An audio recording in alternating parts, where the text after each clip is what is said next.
Geliefdes, dis opstandingssondag. Die wonderlikste dag in die jaar. Daar is net niks anders soos die opstandingssondag nie. In Handelinge hoofstuk 13 vers 29 lees ons die volgende. En toe hulle alles volbring het wat oor hom geskrywe is, het hulle hom van die kruis uit afgehaal en in 'n graf neergelê. Maar God het hom uit die dood opgewek. Kan ek 'n amen kry vanoggend? Maar God het hom uit die dode opgewek. En gedurende baie dae het hy verskyn aan die wat saam met hom opgestaan het van Galilea na Jerusalem, en hulle is sy getuies by die volk. En ons bring julle die goeie tyding van die belofte wat aan julle vaders gedoen is, dat God dit aan ons, hulle kinders, vervul het deur Jesus op te wek.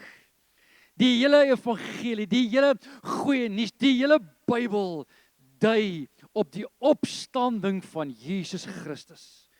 Soos daar ook in die tweede Psalm geskrywe is, U is my seun, vandag het ek U gegenereer. En dat hy hom opgewek het uit die dode, sodat hy nie meer tot verderwing sou terugkeer nie, het hy so gespreek, ek sal aan julle gee die heilige weldade van Dawid, wat betroubaar is. Ek wil hê jy moet vanoggend sien, dat die goeie nuus is nie dat Jesus gesterf het nie. Die goeie nuus is dat Jesus gesterf het en opgestaan het. Die twee is onafskeidbaar vanoggend met mekaar verbind. Die een kan nie bestaan sonder die ander een nie. Die een het nie waarde as die ander een nie gebeur het nie. In Romeine hoofstuk 14 vers 9, want hiervoor het Christus ook gesterwe en opgestaan, om weer lewend geword, om oor die dode sowel as die lewendes te heers. Romeine 10 vers 9, as jy met jou mond die Here Jesus bely en met jou hart glo dat God hom uit die dood opgewek het, sal jy gered word. Ons hele redding is gebaseer op Jesus se opstanding. Ek wil hê jy moet dit hoor vanoggend. 1 Timoteus 4 vers 4, hy sê, want as ons glo dat Jesus gesterwe en opgestaan het, dan sal ook God, ook die wat saam met hom ontslaap het, saam met hom bring. Ekskuus, dis 1 Tessalonisense hoofstuk 4 vers 14. Want as ons glo dat Jesus gesterwe en opgestaan het. Jy sien, as jy genoeg vanoggend net om te glo, Jesus het my sonde gesterf nie. Dit bring nie redding nie. Sonder die opstanding is ons verlossing nie complete nie. Nie volmaak nie, nie afgehandel nie. En nou vra ek volgende die vraag, hoekom is die opstanding so belangrik? In die eerste plek, die opstanding vervul profesie. O kerk, in Matteus hoofstuk 27 vers 35. En nadat hulle hom gekruisig het hulle sy klere verdeel deur die lot te werp. Hoekom? Sodat vervul sou word wat die profete gespreek is. Hulle het sy klere onder mekaar verdeel en oor sy gewaad die lot gewerp. Nou ek wil hê met volgende, miskien is dit volgende vir u onnodige inligting, miskien stel jy glad nie belang nie, maar dit was vir my baie interessant om te sien dat daar meer as 300 profesieë in die Ou Testament oor Jesus gemaak is. Van Genesis af reg deur tot Malagi, dat net oor die 300 profesie wat oor Jesus gemaak is. God begin daarmee toe hy gesê het dat uit die vrou sal 'n seun gebore word en hy sal aan die hakskeen gebyt word, maar hy sal die slang se kop vermorsel. Dis Jesus Christus aan die kruis. Noag se ark is 'n verwysing na die verlossingsplan. Abraham het vir Isak offer en dan die Isak wat letterlik volgens die Hebreërs uit die dood het opgestaan is en Abraham sy seun uit die dood terug ontvang het. Israel uit Egipte, Jona aan die vis, en so kan ons net aangaan. Een op die ander, basies elke boek in die Bybel het een of ander profesie oor Jesus wat gekruisig gaan word, gaan opstaan en vir ons die ewige lewe gee. Nou, die profesie is geskryf oor honderde jare deur verskillende mense op verskillende plekke. Die kans dat 8, ons het gesê daar's oor die 300, die kans dat 8 van hierdie profesieë waar kan word, is 1 in 10 tot die mag 17. OK? Dit beteken niks nie, ek verstaan. Maar as jy 1 vat en jy sit 15 nulle agter, dit is amper 'n pastoor se salaris in 'n maand. Maar dan is dit een met 5 10 nulle agter. Dis die kans dat 8 van hierdie profesieë van Jesus in vervulling kan kom. 48 profesieë, as dit in vervulling sou kom, die kans daarvoor is 1 in 10 tot die mag 157. Kom aan. 300 profesieë, as dit tot vervulling sou kom, wat in vervulling gekom het. Kyk, hier is nie goed wat nog in vervulling moet kom of kan kom. Hierdie goed het tot op die letter, tot op die laaste woord het dit in vervulling gekom. As 300 profesieë oor Jesus tot vervulling gekom het, dan is dit 1 in 10 tot die mag 200.000. Dis baie. En dit is die kans wat dit is om vervul te word. En die wonderlike is, en ek kan nie glo dat mense nog twyfel oor die Bybel nie, want al daardie 300 plus profesieë het in woord vir woord tot vervulling gekom in Jesus Christus se verlossingsplan. Elke een van daardie profesieë. Ons lees byvoorbeeld hier in Jesaja. Nou Jesaja 53 word deur teoloë beskryf as die evangelie volgens Jesaja. Want hy skryf hierso in Jesaja 53 vers 3. Hy was verag en deur die mense verlaat. 'n Man van smarte en bekend met krankheid. Ja, soos een vir mense die gelaat verberg. Luister, partykeer nou nog as mense iets soos die Passion kyk, dan maak mense nog steeds hulle oë toe. Hulle verberg nog steeds hulle gesig as hulle hom sien. Hy was verag en ons het hom nie geag nie. Nogtans het hy ons krankhede op hom geneem en ons smarte die het hy gedra. Maar ons het hom gehou vir een wat geplaag deur God geslaan en verdruk was. Maar hy is ter wille van ons oortredinge deurboor, ter wille van ons ongeregtighede is hy verbrysel. Die straf wat vir ons die vrede bring was op hom en deur sy wonde het daar vir ons genesing gekom. Ons almal het gedwaal soos skape. Ons het elkeen ons eie pad geloop. Maar die Here het die ongeregtigheid van ons almal op hom laat neerkom. Hy is mishandel.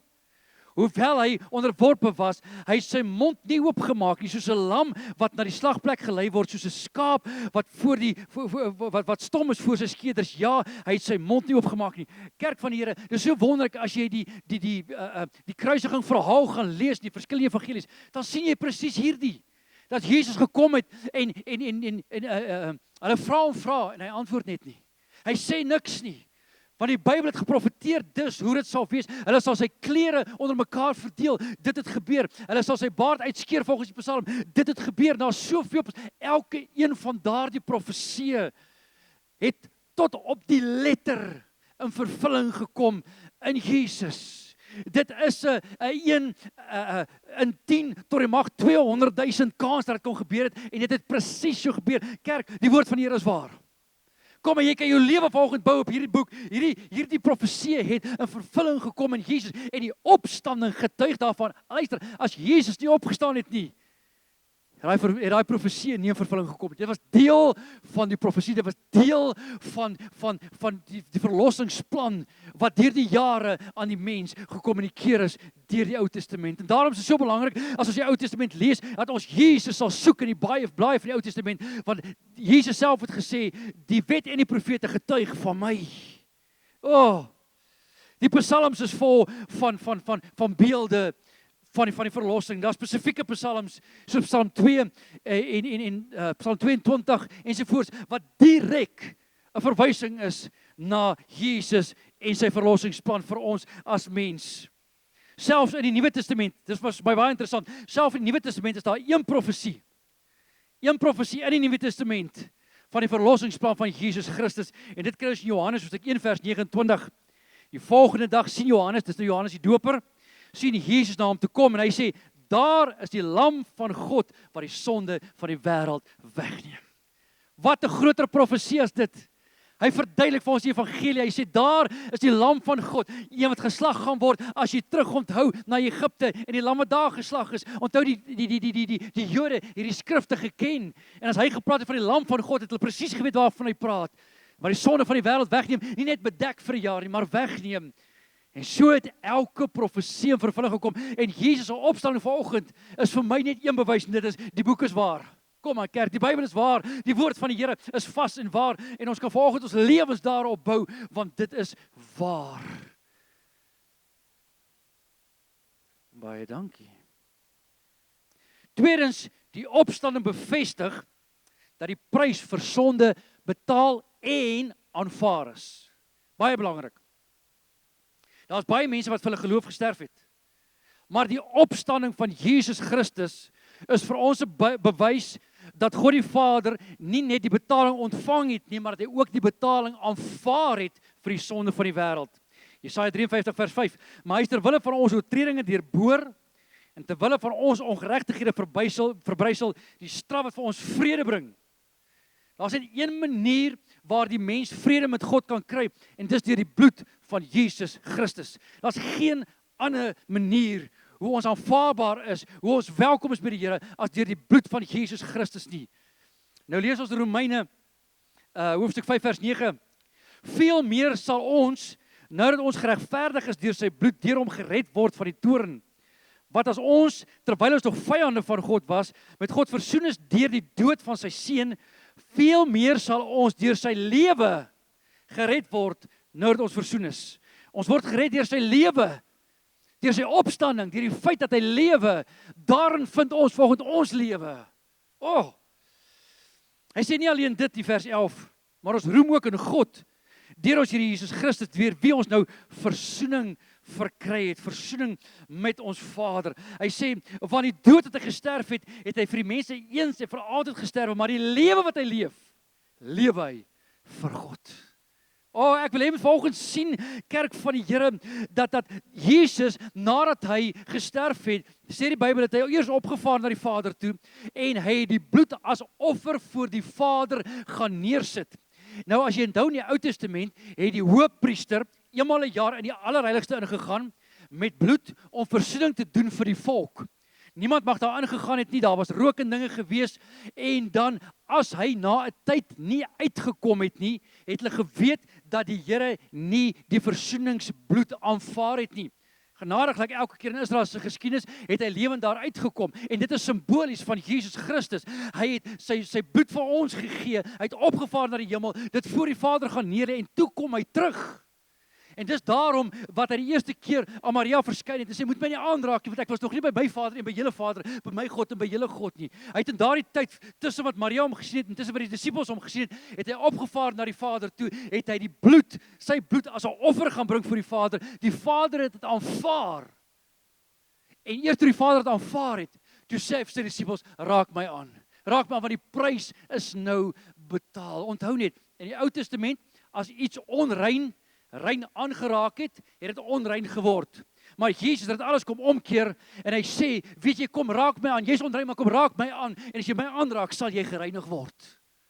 En dis die wonderlike van die evangelie, dat Jesus Christus het die prys betaal, en die Vader het sy bloed aanvaar, as 'n offer vir my en vir jou. Kolossense 2 vers 13, hy sê, en julle wat dood was deur die misdade, en die onbesnedenis van julle vlees, het hy saam met hom lewend gemaak, deurdat hy julle die misdade vergewe het, en die skuldbrief teen ons, wat met sy insetting ons vyandig was, het hy uitgedelg en weggeruim, deur dit aan die kruis vas te naal. Jy weet, die woord van die Here sê, dat oor elkeen van ons word daar 'n boek in die hemel gehou, en al ons sondes word daarin ingeskryf. Maar Jesus Christus het gekom, en daardie aanklagte teen ons, het Jesus gekom en op homself geneem, het hier die kruis vasgespijker, en daarom kan ek en jy met vrymoedigheid na die troon van genade gaan. Die Bybel sê vir ons in Markus 15 vers 38, en die voorhangsel van die tempel het in twee geskeur van bo na onder. Die weg is gebaan. Daardie wyl wat daar was, daardie voorhangsel was wat die heiligste van die allerheiligste geskei het. Dis wat gekeer het, dat mens nie in die teenwoordigheid van die Here kan inkom nie. Nou daardie ding was geweldig dik geweest. Hulle sê as jy twee perde sou span, een hierdie kant toe hardloop, een daardie kant toe, sou jy nie daardie lap kon skeer nie.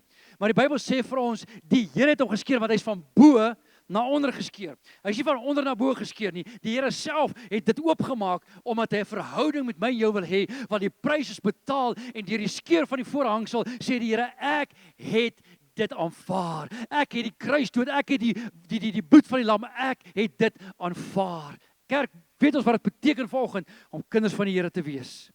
Hebreë 6 vers 19. Hy sê, en ons het dit as 'n anker van die siel, wat veilig en vas is, en ingaan, kom ek kan lees.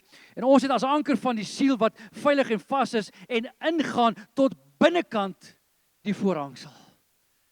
Sê vir die persoon langs jou, die voorhangsel is geskeur.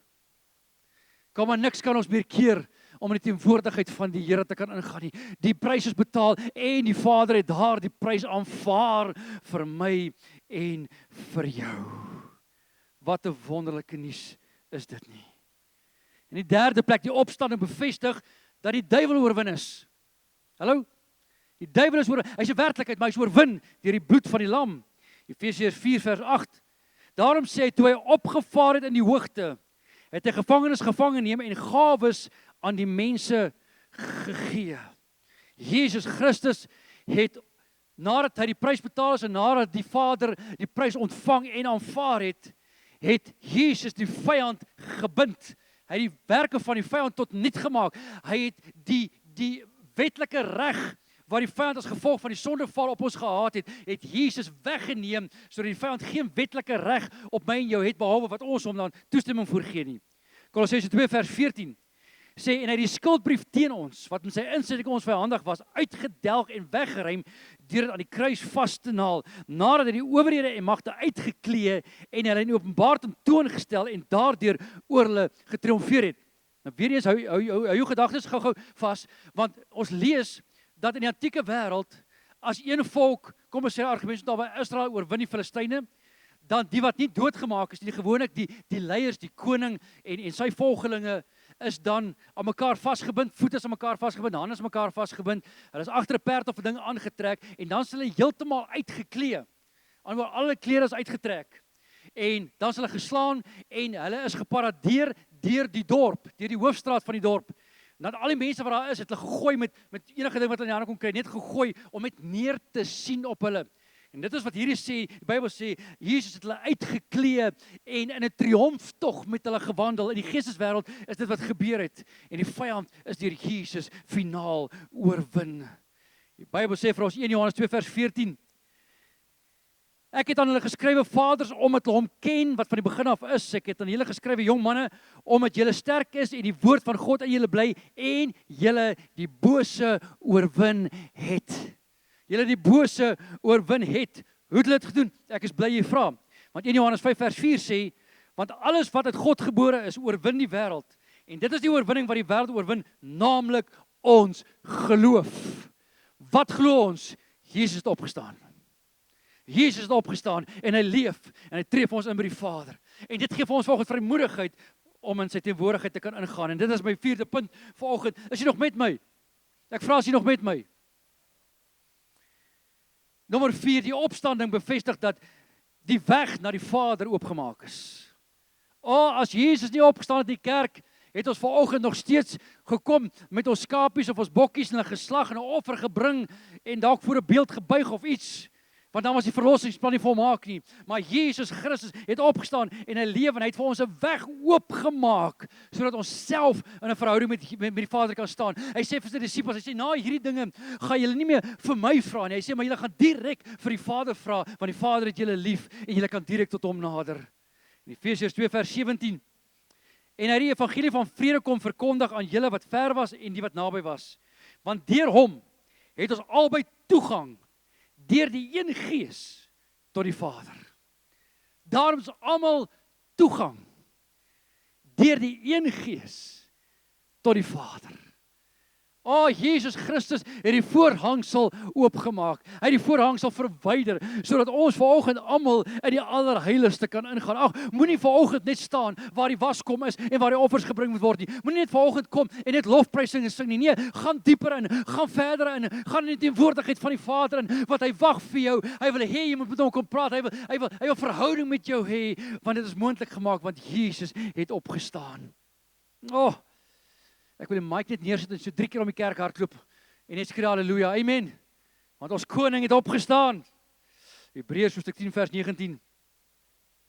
Terwyl ons dan broers vrymoedig het om in die heiligdom in te gaan deur die bloed van Jesus.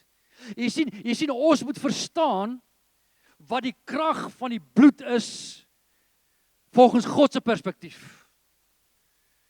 Want hy sê in Eksodus waar die volk Israel uit Egipte uittrek, sê die Here, hy sê, as ek die bloed sien, sal ek by die huis verbygaan. Ons moet die bloed se waarde moet ons bepaal deur die waarde wat die Vader daaraan heg. En hy sê, dis genoeg. Hy het gesê, dis genoeg vir die verlossing van die wêreld. Terwyl ons broers het vrymoedigheid het om die heiligdom in te gaan deur die bloed van Jesus op die nuwe en lewende weg wat vir ons ingewy is deur die voorhangsel heen wat geskeur is, dis sy vlees en ons 'n groot hoofpriester oor die huis van God het, laat ons toetree met 'n waaragtige hart, vol geloofsversekering en harte deur besprenkeling gereinig van 'n slegte gewete en die liggaam gewas deur rein water. Ons is vanoggend, luister baie mooi, ons is vanoggend gereed om die koning te ontmoet. Nie deur wat ons doen, maar oor wat Jesus gedoen het en Jesus het opgestaan om te kyk dat dit vervul word in elkeen van ons lewens. En dis die wonderlike vanoggend. Kerk, Jesus leef. Ek sê Jesus leef. Hy het opgestaan. Halleluja. Bestel so lank vir hierdie CD, is goed. Ek moet hom later weer luister. Nommer 5. Kinders kyk rond. Wat is 'n CD? Toe maar kinders moenie worry nie. Jy kan bly as ek nie gesê typie nie. Toe ek net begin preek het, ons typies gehad. Ag, en CD's was lank amper uit die mark, toe typie ek nog so, vergewe my maar. Jy sien is daai opgekrekelde papiertjie in my kop. Goed, Romeine 8 vers 34. Die opstanding bevestig dat Jesus leef. Wie is dit wat veroordeel? Christus is dit wat gesterf het, meer nog, wat ook opgewek is. Wat ook aan die regterhand van God is, wat ook vir ons intree. Jesus is vanoggend langs die troon op die Vader en hy tree vir ons in. Luister hierdie gedeelte, dis my laaste gedeelte, luister hierso. Hebreërs 4 vers 14. Terwyl ons dan 'n groot hoofpriester het wat deur die hemele deurgegaan het, naamlik Jesus, die seun van God, laat ons die belydenis vashou. Die belydenis van wat? Dat Jesus het opgestaan en hy leef. Want ons het nie 'n hoofpriester wat nie met ons swakhede medelee kan hê nie, maar een wat in alle opsigte versoek is, net soos ons, maar sonder sonde. Laat ons dan met vrymoedigheid na die troon van genade gaan, sodat ons barmhartigheid kan verkry en genade kan vind om op die regte tyd gehelp te word. Kerk van die Here, Jesus leef. Jesus is nie 'n mite nie, hy's nie 'n storie nie, hy's nie 'n historiese figuur nie, hy's nie 'n profeet wat gelewe het nie. Nee, Jesus leef vandag. Hy red vandag, hy genees vandag, hy bevry vandag, hy maak vry vandag. Jesus het opgestaan en hy lewe. En omdat hy lewe, kan ons lewe vanoggend. Omdat hy lewe, kan ons vanoggend 'n verhouding met God hê. Omdat hy lewe, kan ons vanoggend kinders van die Here wees. Omdat hy leef, kan ons vanoggend vergifnis van sonde ontvang. Omdat hy leef, kan ons sy lof besing. Musikante, vinnig kom vorentoe asseblief. Ons kan vanoggend die naam van die Here prys. Ons kan hom loof, ons kan hom bid, want daar's niemand soos ons God nie. Hy leef. Sê vir die persoon van langs jou, Jesus het opgestaan en hy leef. Kom aan, sê dit asof jy dit bedoel vanoggend. Jesus het opgestaan en hy leef. Halleluja. Vader, dankie vanoggend dat Jesus opgestaan het. Dankie vir die volmaakte verlossingsplan, Here. En dankie dat dit geprofeteer is en dat dit waar geword het. Dankie dat die woord waar is en dankie dat ons vanoggend net u kinders kan wees, Here. Dankie vir die naam bo elke naam. Want die woord verklaar omdat Jesus gehoorsaam was. Ja, gehoorsaam tot die dood van die kruis. Het die Vader hom verhoog en hom 'n naam gegee bo elke naam. Kom ons sluit ons oor, dan luister ons na die volgende.